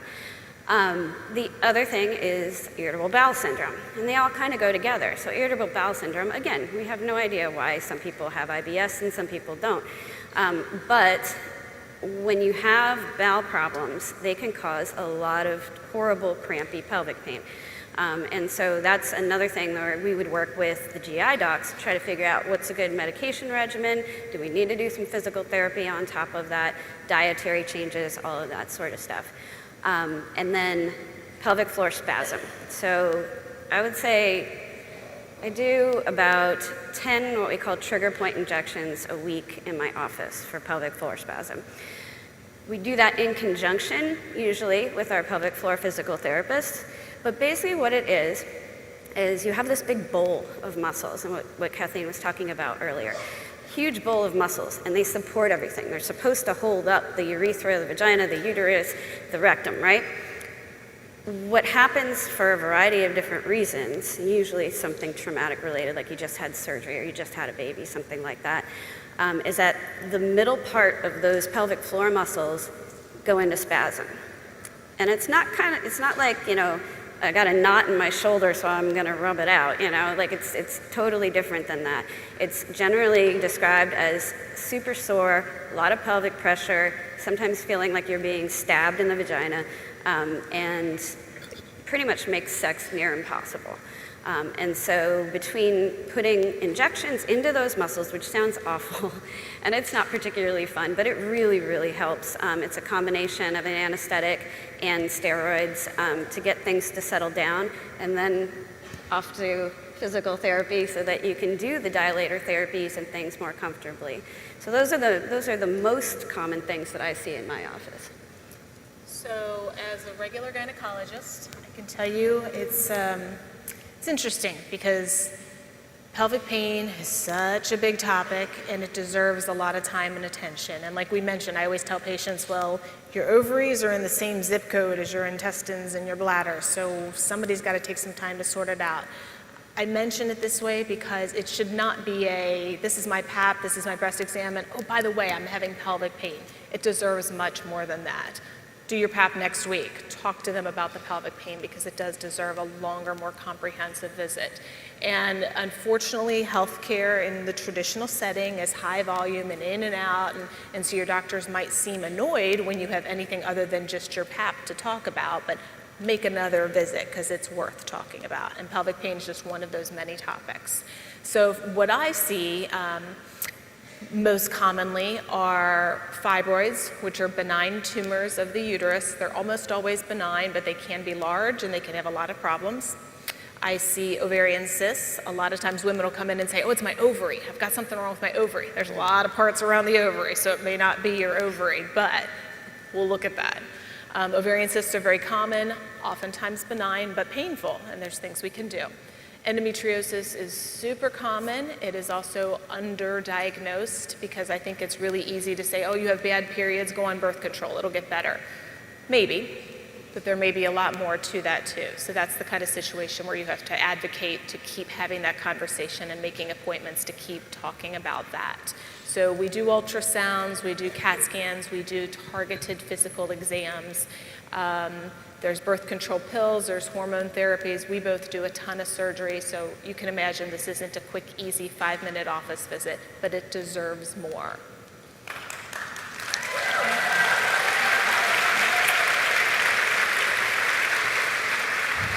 Emma, Dr. Nowicki, is there anything you want to add on what you do to help with physical? And I'm not sure if we'll be talking about the chronic pain aspect of it, but that essentially is the main thing with, besides doing all the things that we had talked about, physical therapy also deals with helping somebody get out of the chronic pain situation, where the alarm system is overactive. When you have pain, the natural thing is for the body to protect that area. And in terms of pelvic floor, there's a tension that goes on and a spasm. It's a very protective mechanism. This part of our body is very essential to our species. You know, it's what keeps us, reproducing. So it's very connected to that autonomic nervous system. Then it has that two sets to it, the fight or flight response or the relaxation response. And when there's pain, the body wants to do one or the other. It wants to get away from it or it wants to fight it off. What happens in the pelvic floor is it tenses. It tenses because you've got to have stability to do one or the other. But if the pain is right there, obviously it's going to tense because it's trying to protect that area. Over time, it's no different than an athlete who trains every day to get ready to run a race. As soon as that gun goes off, their body's ready. Unfortunately, that's what happens with chronic pain, is that your body gets more and more efficient at going into that spasm. So part of what pelvic floor therapy does is it uses different tools. One of it is biofeedback, because again, this is an area you can't really see, but it allows you to see it because you see your activity of your muscle on a screen, and we can show you specific things that, oh, if I do this, I can bring that tension down, and it doesn't hurt me to do that. And then we make it a little bit more challenging, so that eventually you're re-educating your nervous system to say, oh, I can do this, and look, nothing bad's gonna happen to me. And the alarm system starts to go away slowly and slowly, and your function gets better and better. So that's what we do. Yeah, so our brain is our biggest sex organ, right? So if I'm going throughout the day and I'm starting to think about, oh, I'm gonna have sex with my husband or my partner or whoever tonight, and I don't want to, and I'm nervous because there's been pain before, I start to unconsciously squeeze that pelvic floor muscle, whether it's your butt, your lower, like your core area, your pelvic floor. So if you think about it right now, I always do this exercise. You let me know if this is wrong. So this is your pelvic floor. It's like a hammock. So if you think about This is what I do with clients. Squeezing up a bowel movement, if you do it right now, because nobody's watching you, you can feel like the bowel movement being sucked up, right? And if you like push out like you're having a bowel movement, you can feel that. Well, if you, okay, let's squeeze back up. And you trace that down to your vulva, your vaginal canal, your urethra. Can you feel that squeezing up motion, movement? And you can push down. That's your pelvic floor muscle that you feel. So if I'm thinking, oh gosh, I don't want to have sex tonight, if I can start to be aware of, is my muscle tight or is it heavy, which is what Kathleen would work with you on, it allows me to start to become aware, what we call progressive muscle relaxation. It helps me become aware of my muscle down there. Is it tense right now? How can I help it become more like heavy and restful, which Kathleen would do exercises on with you. But that's really helpful in terms of cognitively, the way that the mind starts to interact with the body subconsciously. So if we're more aware of our body-mind connection, it can be incredibly helpful. So for pain, if you're in a sexual situation, what I do with couples is we identify how do we get back to a place where we can start to engage in a sexual situation again. So I have them go through that sensate focus like I was talking about when we were talking about cancer, except we do it a little bit differently. I'll have the client lay there, they're doing the sensate focus where they're exploring the body, but I have the person who's being explored think about what's coming up for me, what anxiety is coming up for me, what images or memories are coming up for me. And they don't do anything sexual, they're just exploring, and then they talk to each other. What was that like? How do I start to move out of that space and start to notice my partner as being a safe person, that trusted person? How do I get out of my head and back into my body doing that being present stuff again? What do I feel? What do I hear? What can I touch? What do I feel like in the bed right now? If I can get back into my body, I can start to feel the sensations again and start to allow for that arousal and that desire to take place. So we'll do some inner thigh work where the client's being touched on their inner thigh. We'll have them being touched on their vulva. And what we want to do is to be able to decrease that anxiety, decrease that fear, but in a way where they're experiencing it without a sexual situation happening, and be able to process that with their partner. And then when they feel more comfortable, then we go into that more vulva penetration or touching experience. If they're doing dilators, I encourage them to start doing it with their partner. There's a huge fear to overcome when there's sexual pain and then insertion again. So what I'll have them do is I'll have them do the dilators with their partners, with them in the room or in the area, and then once they feel comfortable with that, then I have the partner engage in that. So this could be sessions, like the first session would be, or the first few sessions, them getting comfortable with the dilator and their partner being in the same room, and then engaging in that. So the partner then inserting the dilators with them and starting to do more things like foreplay and making out. What is it like to have something inserted while we are engaged in more erotic touch and getting that arousal. So arousal is your body feeling that desire, even though your body can be aroused without being having desire. So incorporating the dilators into the relationship, starting to merge back into safety or having safety with your partner can be huge. And then if other things come up like sexual abuse or being violated in the past, we want to be able to explore that first before we then dive more heavily into the sensate focus and integrating your partner. I want to add to that really quickly. There are still people giving the advice out there that, oh, you have pain with sex, just have a glass of wine. We still hear this. Yeah. And it's grossly inadequate and offensive. So there are better tools. We all have many better tools. But an interesting sort of corollary to that is we do use vaginal Valium. And it's not to knock you out and make you not care. It's vaginally applied, and it is sometimes a missing tool to allow those muscles to relax, to then let your brain do what it's supposed to do and let the rest of your body fall into place, to utilize the tools they're offering. So that's one example, but there are medical things we can do to facilitate this whole body process, and it's way better than a glass of wine. So. Thank you. Now you see why they all work well together, right? It's just not one, it's a team. It's a whole team. All right, so we're looking at the time down here. I want to give them at least 15 minutes, so we're going to move through these really, really quick. But I think that these questions, so we're going to talk about what's on the horizon. So, Dr. Bartlett, let's start with you. What is hypoactive sexual desire disorder, and is there treatment that is available for this? Okay, we talk about low libido all the time. Lots of reasons, lots of explanations.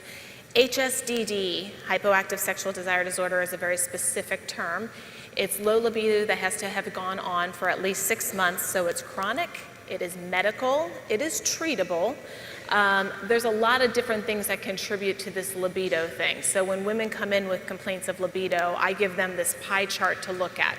For men, it's blood flow. Viagra works because you give them increased blood flow, they're great.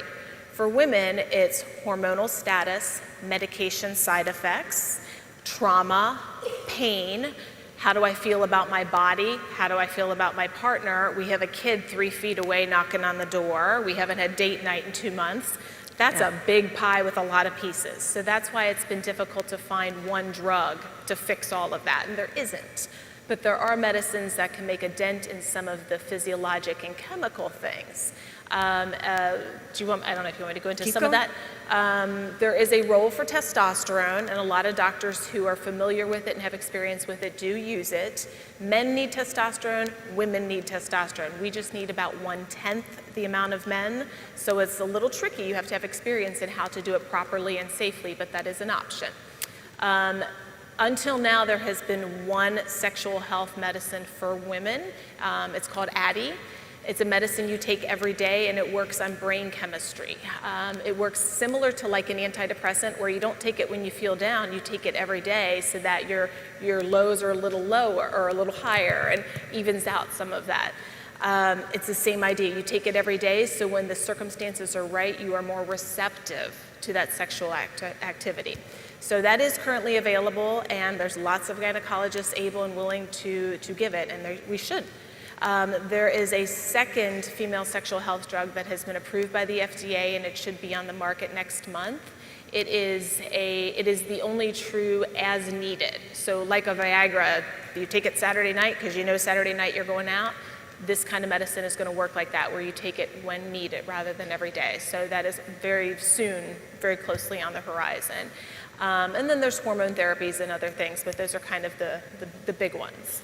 Just put this in perspective, girls. So we're soon to have 2, and men have 26. Am I correct?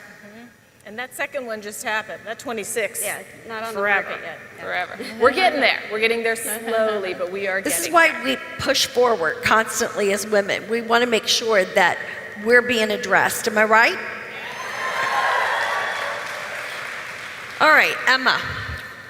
When I look through magazines and scroll through Facebook, I see the O-Shot advertised over and over again.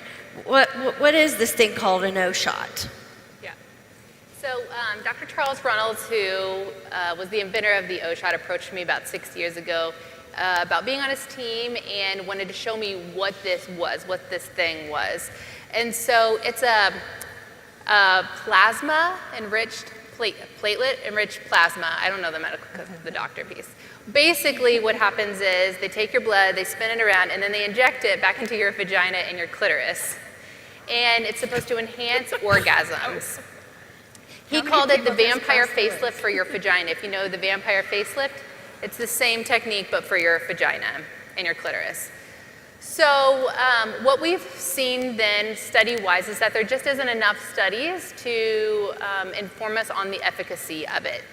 ACOG, which is the board certifying for gynecology, even says that because it's untested, they don't recommend it. That they would say that it's unsafe because of the lack of research out there currently. So right now, that's kind of what we have in terms of O-Shot. But what's good is that there are other things out there which you have if you're a part of Pure Romance. And that is that one of the top ways for anorgasmia, which is the lack of orgasm, whether with a partner or by yourself, is using a vibrator. So we technically don't need the O shot. We just need you to help these people. Right? Yes. There are other things out there like OMGYes. Do you guys know OMGYes? Yes. So it's a website you should go to help the people that you're working with, and it's a site where they can go in and learn different touch for themselves to know how to experience self-pleasure, to know how to experience orgasm, like edging, where you increase your arousal and then you back off and do something else and then come back to it. There are other areas and other ways that you can experience orgasm. So OMGYes, check out OMGYes. Just put yourself in front of them and then help them know how to use a vibrator, and it'll be good. Awesome. Yeah. Dr. Evans, is there anything in the clinical trial pipeline that our consultants should be aware of? Yeah, so I did an extra search yesterday just to make sure I wasn't missing anything. And I went on clinicaltrials.gov and CenterWatch and all of these other things that talk about things coming down the pipeline. I put in several different search terms, including sexual dysfunction. There are 78 trials going on right now that are for sexual dysfunction specifically. The bad news of that is that 55 of them are for men. So we're getting there. It's not like 2 to 26. It's like, we have 2/3 of, they get 2/3, we get 1/3, right? Part of the issue is that we are really far behind for a variety of different reasons, like what Dr. Bartlett was saying about the fact that sexual dysfunction for women is a much more complex thing than just blood flow. But also because this wasn't taken seriously. Erections make money, right? They make a lot of money. And we weren't really considered in that process until more recently. So we're playing a game of catch up. What I did find in the literature that is coming down the pipeline is that there are a couple of drugs that are similar to Vyleesi, the one that's coming out in September, that are not injectable. So this one in September, you have to inject it, which is kind of a bummer. But then again, it's pretty easy to get used to injecting yourself with things, right? I don't know. Anybody done fertility treatment? Yeah. So they're not injectables, they're pills. The trials are currently out of Germany. So obviously the Europeans will get it first, and then we can decide whether or not the FDA is going to be able to approve that. So there are a couple of medications. What I thought was a little bit disconcerting, but also good at the same time, is that there are a bunch of different trials that are evaluating what happens when we take more than one of the treatments that we already have and we put them together. Okay, so like for example, there is a medication called Intrarosa, and it's a vaginal insert, and what you do is use that with the laser. So there's a trial coming down the pipeline to see whether or not does that improve your symptoms of pelvic pain and genital urinary syndrome and menopause more than just the laser, more than just a vaginal cream or a vaginal pill or a pellet or whatever. So there are things like that going around. There's also a couple of trials on different antidepressants and how to make them more tolerable and also decrease the sexual dysfunction associated with them. And then also very interesting, so I do a lot of sling surgeries, okay? So basically you cough and you pee your pants, I fix that.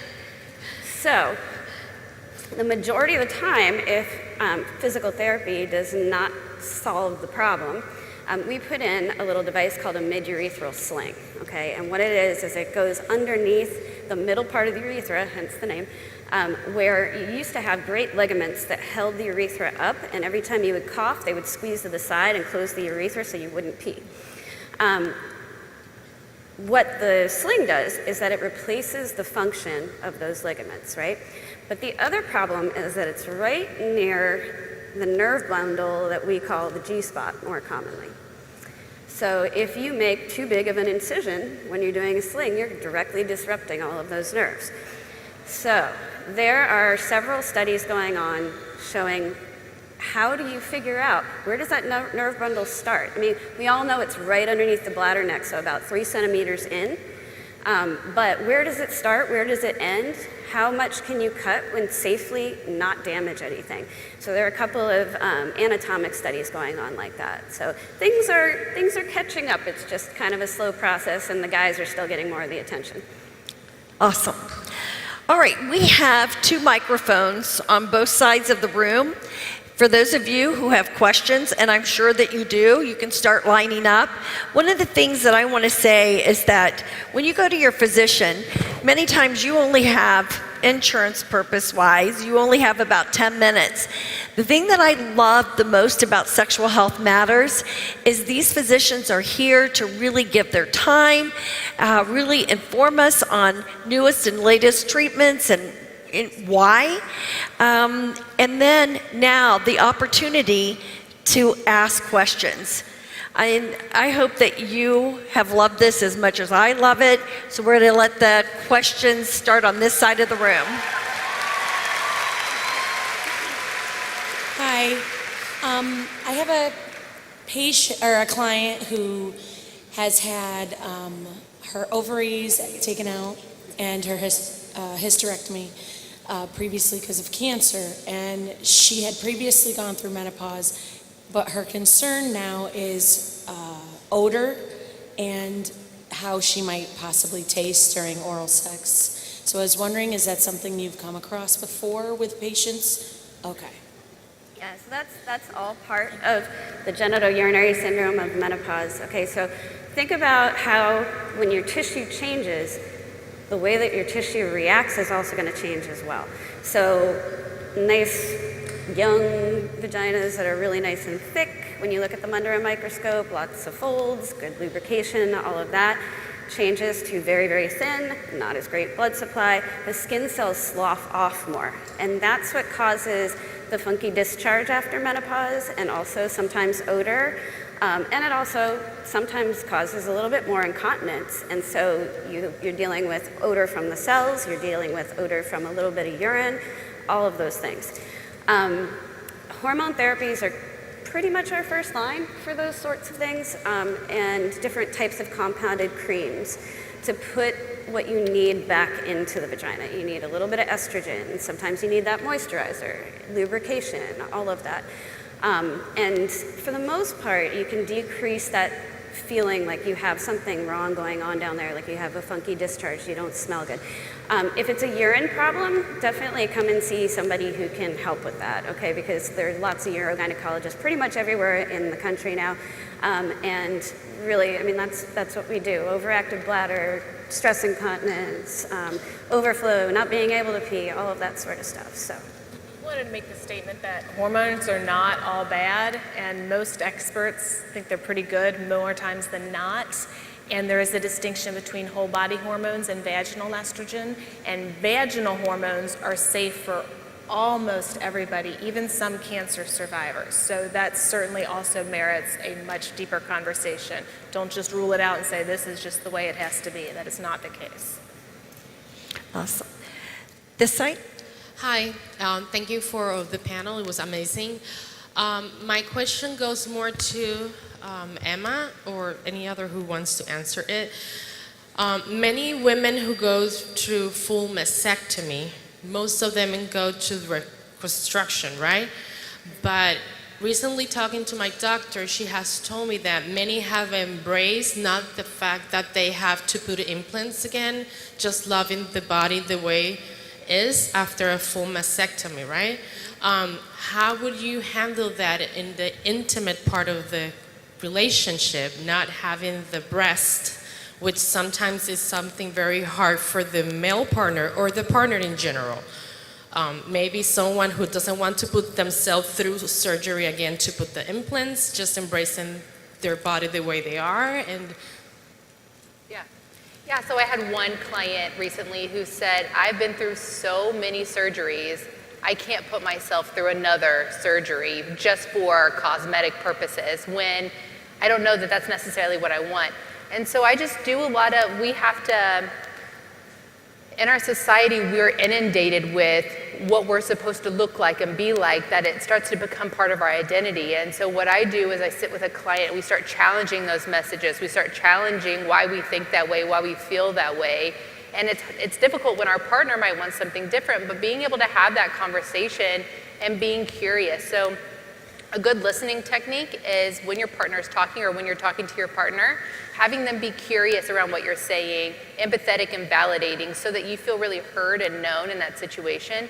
But I think it's amazing, whatever you want to do, it's your body, and being able to feel comfortable with that and letting your partner come along that journey with you, even though they might have a different idea. Having that conversation and healing and growing in that space together of self-acceptance, I think is really important, but you're having to really challenge yourself from what culture is telling us and society is telling us too. Awesome. This side? Hi, I just wanted to ask, I get a lot of women at parties speaking about prolapse, vaginally and anally, and I'm just wondering what you would recommend in terms of, are the Benoit balls still appropriate for someone to use who's experienced a vaginal prolapse, or if there's something better we can sort of recommend they go to? So vaginal prolapse is really common. So 1 in 7 women will have prolapse that needs to be addressed at some point in their life, so it's super common. So I would expect that all of you would eventually see somebody or have a client that needed a product but they didn't know if it was safe. The great thing about prolapse, if there has to be a great thing, is that it is not life-threatening, which is awesome. And it's generally very safe to use dilators, it's safe to use vibrators, any sort of a dildo, you can use any of that as long as you're comfortable doing it. And some people are and some people aren't. From a how do you fix it standpoint, well that's, if they're like, hey, I want to get rid of this prolapse, it's bothering me now, that's when you come to see somebody like myself. Other than that though, if they're comfortable, just use whatever you want, but lots of lubrication, lots of lube. If I could just say something about that. If you're using the Benoit balls and you have a prolapse, obviously if you try to progress to utilizing them in the standing position, they may fall out. But they're weighted, so and they're still giving proprioception, so it can be done in a laying down position or in a semi-reclining position. I just wanted to say thank you, but also to ask if it was possible for a list to be created maybe by all of you that could be posted somewhere so that not only we as women, but we can share with our clients to interview our healthcare providers so we can find somebody that has the same mentality that you ladies do. Thank you. I agree. And I think there's some of that on PattyBrisbaneFoundation.org. I think there's a list that started, but of course, like wherever you are in your area, being able to reach out to identify who to contact. But also, I mean, if you want a cheat sheet of like a little note card to say like, okay, this is what I'm experiencing, we can easily do that.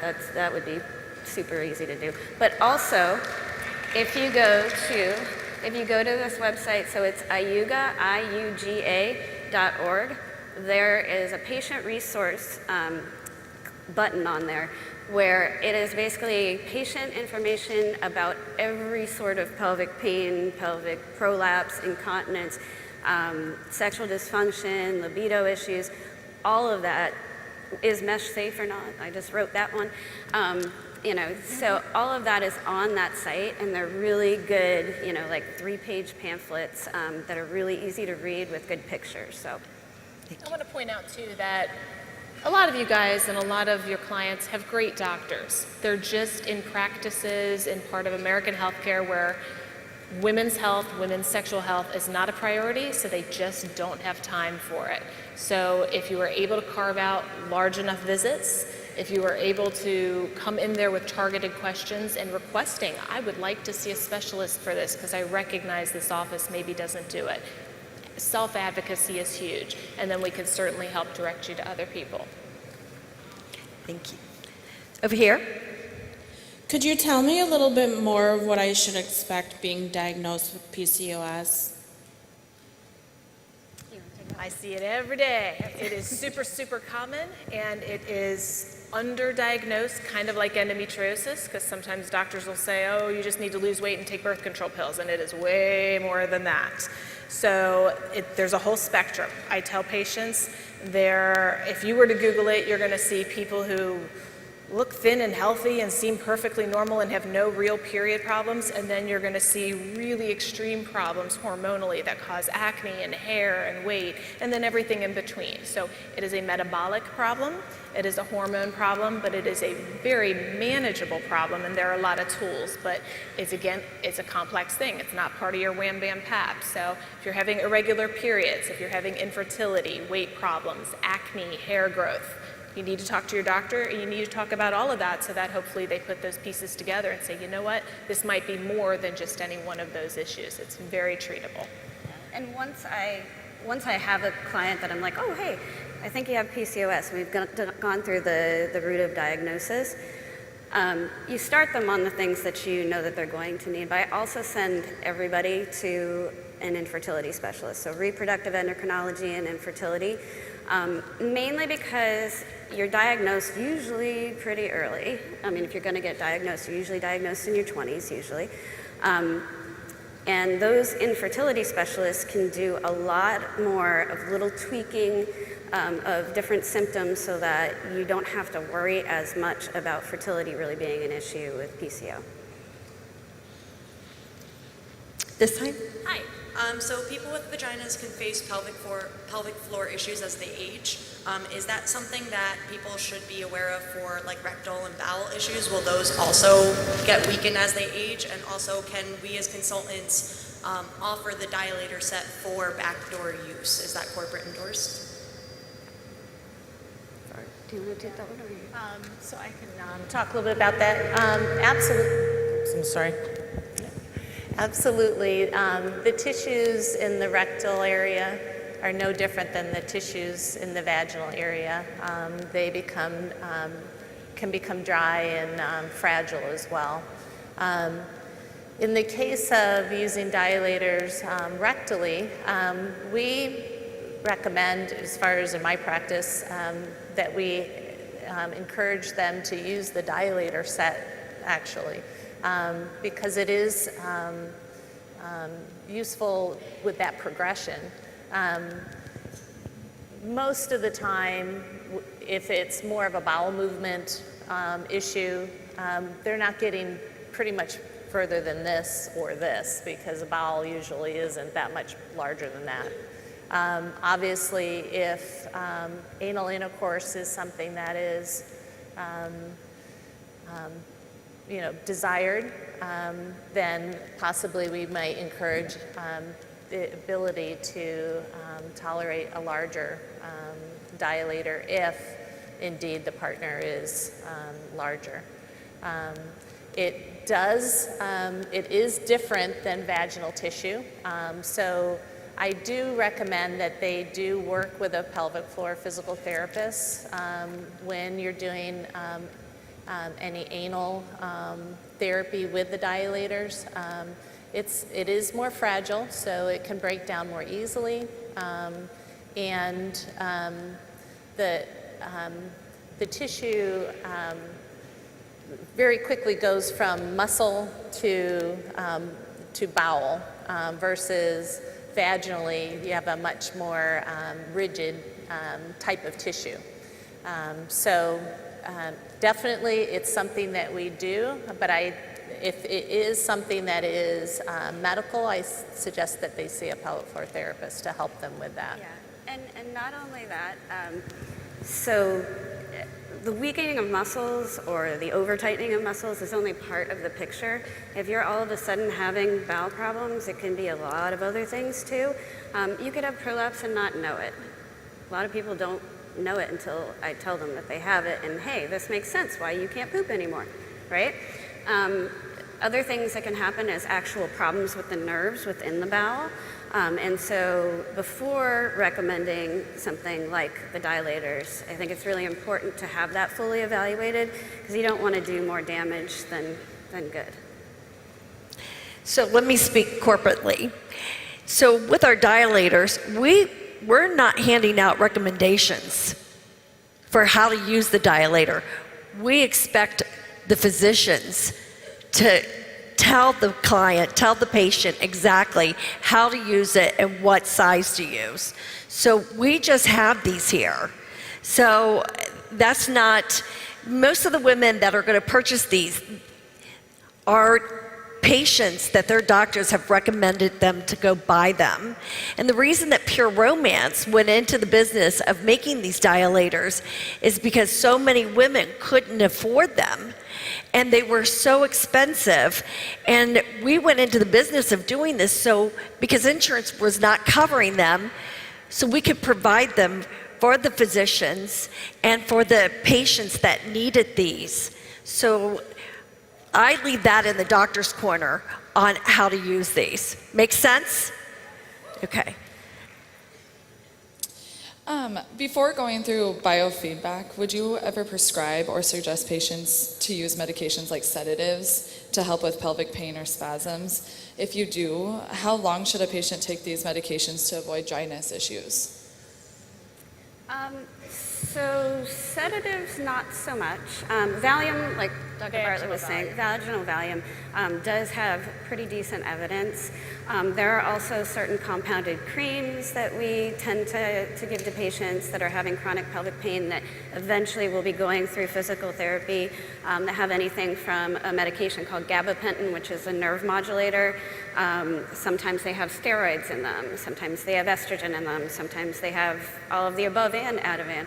So it's a very complex issue, but I would say sedatives and opiates, not the way to go. That's not the path you want to go down because, like we were saying before, pain is extraordinarily complex, and when your body gets used to pain, it starts to compensate, and then there's more pain, and then there's more pain. So it's really important to deal with the issue without over-medicating. Here. Good morning. What is the best lubricant for our customers who are trying to get pregnant? Patty? I would definitely recommend Just Like Me. I would say anything that's water-based. Yeah. Don't use anything oily. I mean, I've had so many people come in and they're like, my doctor told me to use Vaseline. Don't use Vaseline, please. You're gonna get yeast infections and stuff. It's not good. Pure Romance makes a ton of great water-based products. Some pH, some not so much. Different, some of them are very liquidy, some of them are a little bit more thick. So it's really personal preference. I don't think that there's one versus another that really would promote pregnancy versus not. So what she's saying is keep your patients away from things like the sensations when they're trying to conceive. So use like the Just Like Me. All right, over here. Yes, I was wondering if you could recommend some resources for people that suffer from hidradenitis suppurativa. I know it's not a gynecological disease, but that's the first place people will go. Oh gosh, I see it all the time. All the gynecologic time, because disease, we're yeah. doing breast exams, and it oftentimes affects the breast, the axilla, and the groin. So I diagnose it constantly, and it also goes hand in hand with polycystic a lot, not always, but oftentimes. Dermatologists treat it, gynecologists treat it. You sort of have to figure out, is there a testosterone excess that's causing it? Antibiotics sometimes work at the localized level of inflammation. There's a lot of different treatments, but I do all the time see women who have really disfiguring scars in their groin and around their breasts, and I ask them, why do you have these scars? Oh, I get boils. That's more than just boils. So if you're somebody who is prone to that, you need to talk to either your gynecologist and or a dermatologist, because that is very treatable. This side. Hi, I heard you mention very quickly Lynch's sclerosis and the vaginal rejuvenation. Could you please elaborate on that? Because I don't think we know enough about it to catch it before the damage has been done. I think that's the biggest problem with lichen, because, or all of the complex of lichen diseases, is that I'm sure that Dr. Bartlett has the same thing.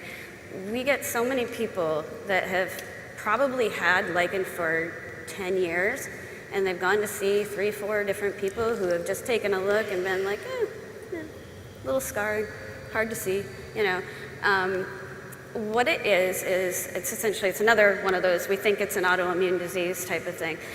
It causes inflammation and scarring around the vaginal introitus and oftentimes also around the anus. That scarring can be so bad that it closes the vagina off. And it can be very disfiguring. It's extraordinarily painful. It's like it's progressive. And it takes basically your genital urinary syndrome of menopause symptoms and makes it like 10 times worse. You can have bleeding, you can get super infections, all of that sort of stuff. So if somebody goes and they get their estrogen cream and they're like, no, something's still really wrong, that's when they need to come in and get a biopsy to see, is this a lichen problem or is it not? But it's very common. It's very common, and it's very easy for practitioners or whomever to assume it's just the lack of estrogen when it really is a step beyond that. It requires chronic steroid treatment, which can be very effective when done properly. There's about a 5% chance of it turning into skin cancer though, so you need to recognize it and do surveillance for that. And like we said, it is progressive, so when treated and addressed early, it's very fixable. Like I mentioned, we're presenting data coming up at a conference about the laser for use for it. So it is not used currently for it. It is experimental, but that is something I think we're going to see more of. But we both use it in our office for specifically lichen too. Okay, I hate to do this. We're going to take one last question, but for all of you that are in this line this morning, would you not say that this is the best panel of doctors? So, what they're going to do is you can send your questions to the PattyBrisbaneFoundation.org, submit those there, and what we'll do is we'll have this panel of doctors answer those questions, and we will have them submit it within the next 2 weeks. Does that sound fair? They didn't know they had to work after this, so sorry. Right here. My question is, what would you recommend for someone who has been diagnosed with PCOS, but it may also be going through menopause? It's interesting because PCOS gets better with menopause, so there's the upside. So you kind of exchange one set of problems for another one. But I think really talking to a doctor, an endocrinologist who, and then as a gynecologist, some of us do more endocrinology than others, sifting through which symptoms are attributable to the polycystic and can we manage those, and which symptoms are truly perimenopausal and can we manage those and ease the transition from the one to the other, because it will get better, which is good. Ladies, will you join me in giving these wonderful physicians, therapists a big round of applause? Thank you.